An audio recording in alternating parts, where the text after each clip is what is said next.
Welcome, everyone. I hope you are well. This is another episode of It's Time We Talk. I am your host, Christian Maldonado of Real Rap Entertainment. There are very few moments in my life in which I am left absolutely speechless. And when I saw the winning penalty go in for Bosnia just now, that was definitely one of them. Italy have officially been eliminated from World Cup qualification at the hands of Bosnia and Herzegovina. When I say this may be one of the biggest failures in football or soccer history, it is not hyperbole. Italy is a historic football powerhouse with 4 World Cup wins, second all-time behind Germany. This is the 3rd World Cup in a row that will not feature the Italian national team, after failing to qualify for the World Cup in 2018 and in 2022. It really is astonishing that I said that they're 4-time winners of the tournament, and then in the very next sentence, I revealed that they've not been to a World Cup since 2014. So some of you who may not be regular watchers, who may not follow international soccer football, who may be casuals, may be wondering, if they're such a good and historic team, how could they not qualify for an expanded, and in my opinion, a bloated World Cup? Now, there is not a one-size-fits-all to this. There's not a one-size-fits-all answer to this question, unfortunately. And as I said before, this is not the first time they are missing out on the World Cup. This has been a serious problem for the better part of a decade.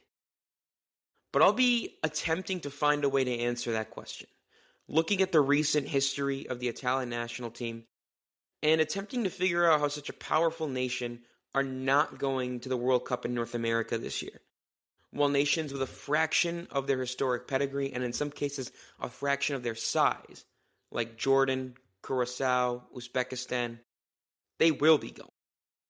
And that's no slight against Jordan, Curacao, and Uzbekistan.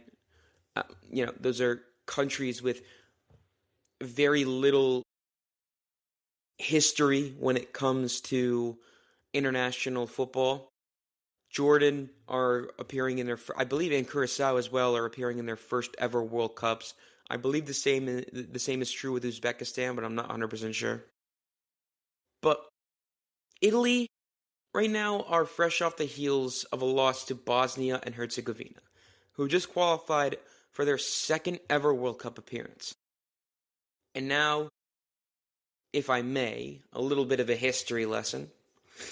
Bosnia and Herzegovina declared their independence from the former Yugoslavia and became a country in 1992, when Italy had already won the World Cup 3 times. 3 times Italy won the World Cup before Bosnia and Herzegovina became a country. 34 years later, they have defeated Italy on penalties, joining North Macedonia in 2021 and Sweden in 2017 as the other 2 teams to rip Italy of their chance to qualify for a World Cup. Absolutely crazy.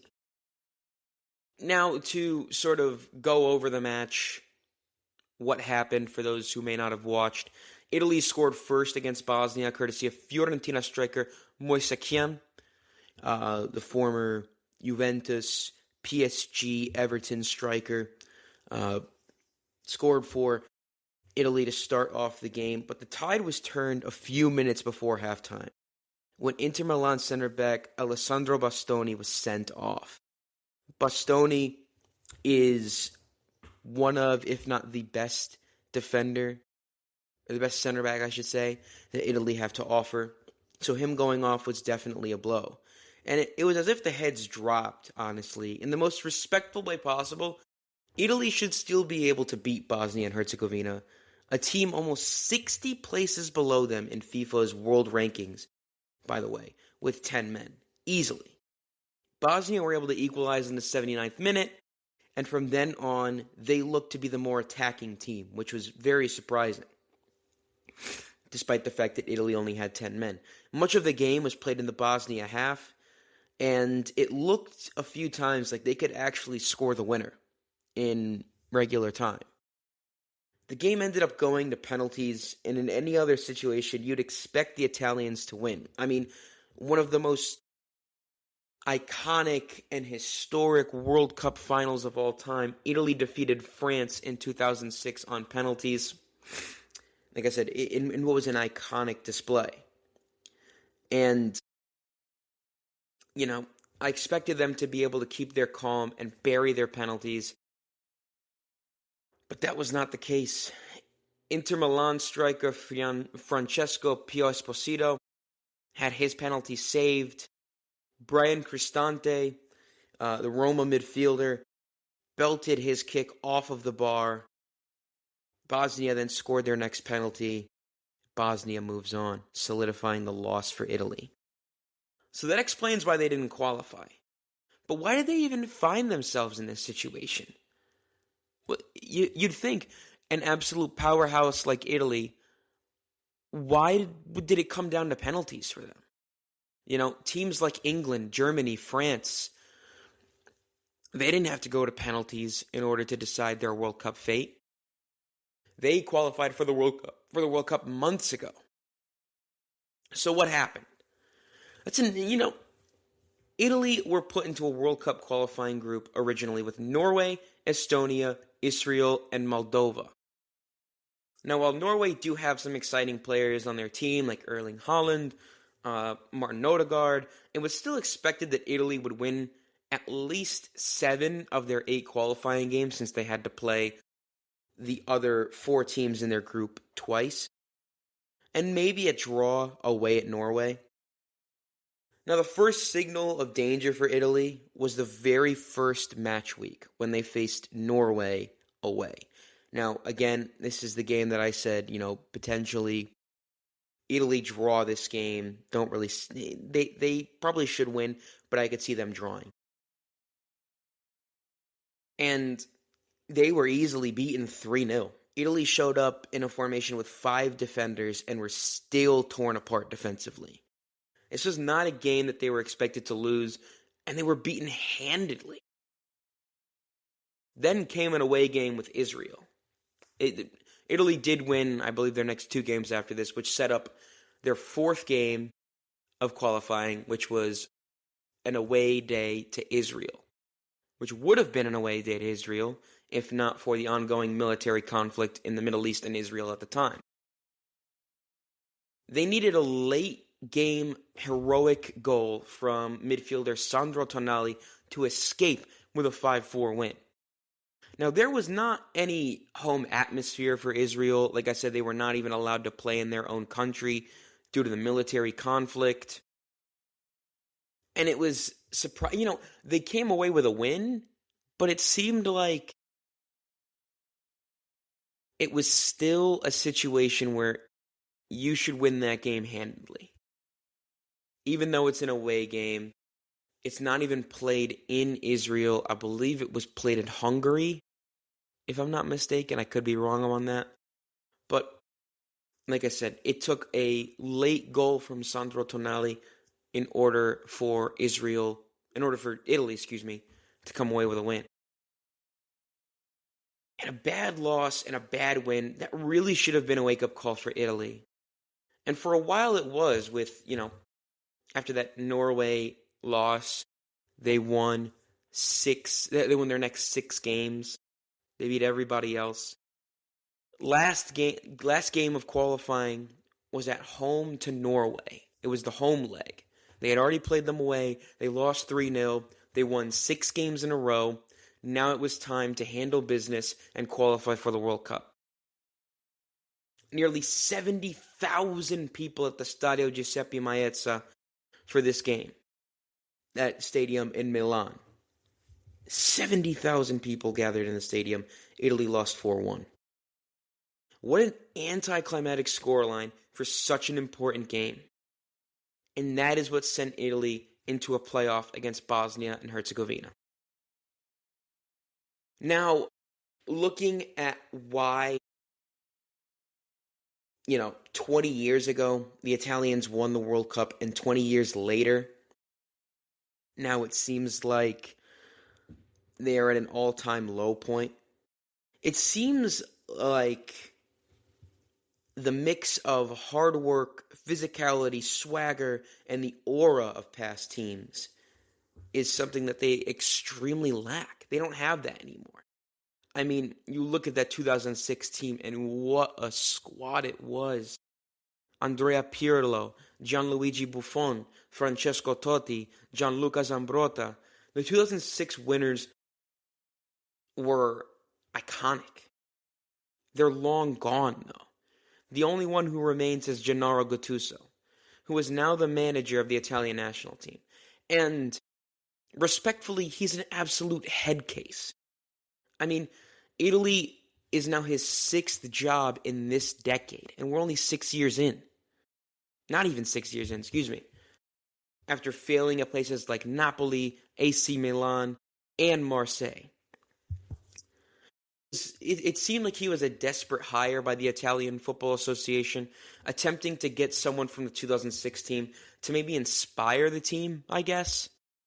Not really sure what else really. I mean, he's Italian. Not really sure what else qualifies him to be the head coach, the manager of this team. And it seems like Italy do not even have the same quality of players anymore, which is interesting because Italy won the Euros in 2020.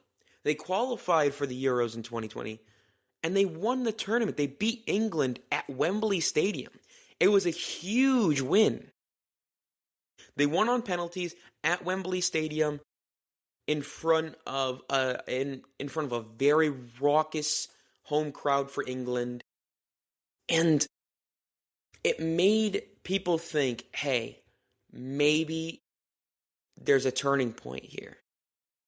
You know, maybe Italy are going to figure it out. Maybe this is the turning point for them. And it just wasn't. It just wasn't. They conquered Europe in 2021. They conquered Europe in 2021, and they couldn't even make it out of qualifying for a bloated World Cup. Now, Italy just do not have the same quality of players anymore. I feel like the 2020 Euros that was played in 2021, you know, you had leaders on that team like Giorgio Chiellini, and it felt like it was a right place, right time for Italy. Everything seemed to work together, and they were pretty convincing in their victories leading up to their win at Wembley in the Euros final.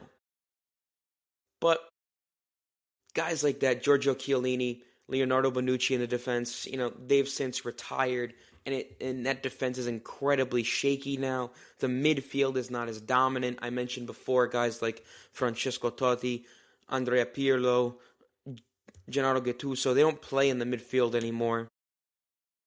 There are no real dangerous Italian center forwards anymore. Del Piero, Inzaghi, you know, those guys don't play for Italy anymore, and there aren't really any Italian strikers anymore that you look at and you think, you know, they're dangerous. You don't see that anymore. Mosekin scored for Italy in that game against Bosnia, but he's not a prolific goal scorer. Nobody on that team really is, at least consistent. And, I mean, in terms of what the future holds for Italy, I don't know. What the solution is, it's a great question, but I don't think I really have an answer to that one. It's difficult with a national team, you know. There are no transfers or free agents. You can't really sell someone if they're not performing or buy premium talent. You work with what you have, which is some of the sympathy I hold for the managers of Italy since that 2006 win, and part of why I feel the slightest bit of sympathy for Gennaro Gattuso, because this Italy team's not good. They're just not good. And when I say that, they are, on paper, they do have good players. But looking at how they played against Bosnia, and I didn't watch every single Italy World Cup qualifying game, but it just didn't look like they had any chemistry. It didn't look like it at all. And I know it's difficult for national teams to get chemistry when the team's never exactly the same. You only really train with all of those teammates a couple of times a year. You play a couple of games every year. It's not as consistent as your club team. I understand that. But there was no fluidity. There was nothing for Italy. It seemed like they scored that goal. And like I said, the red card and the heads dropped. The heads absolutely dropped. It looked like they had no backbone, no spine. So, with that, it just seems like Italy cannot produce the same kind of talent that it used to be famous for. And I guess if you're Italian, if you're a fan of the Italian national team, you got to look forward. I mean, it sucks that you're not going to be going to the World Cup this year, but you got to look forward. I mean, we're probably not that far away from qualification for the Euros for 2028. So it'll be interesting. It'll be interesting. Who knows? Will there be any Italian players who really break out and become prolific and really help turn the tide? Gattuso is definitely going to be gone. I believe it's just a formality at this point. He's going to get fired. Who comes in to replace him? You've already tried guys like Luciano Spalletti and Antonio Conte, some of the best Italian managers. Do you go with someone like Enzo Maresca? Do you turn away from having an Italian manager? Do you try having a foreign manager like England have tried for this upcoming World Cup? I don't know. I don't know. It's probably what I would... I'm not really sure recommendations or anything like that. It's just such a surprising moment. Italy are not going to the World Cup. I was 13 years old the last time that Italy were at a World Cup. I'm 24 now, almost 25. And it's shocking to me. It's shocking to me. Those are my thoughts and opinions. Let me know if you think I'm speaking sense or speaking nonsense. I would love to hear your opinions in the comments below. My next episode, I'll be taking a look at the World Cup. Now that all the teams are in, the groups are finalized, the games are finalized, and I'll be talking about who I think are the favorites, the underdogs, and who I think will be the most disappointing teams in this upcoming 2026 North American World Cup. Until then, thank you for listening. Please take care of yourselves, be well, and I will catch you on the next episode. Thank you.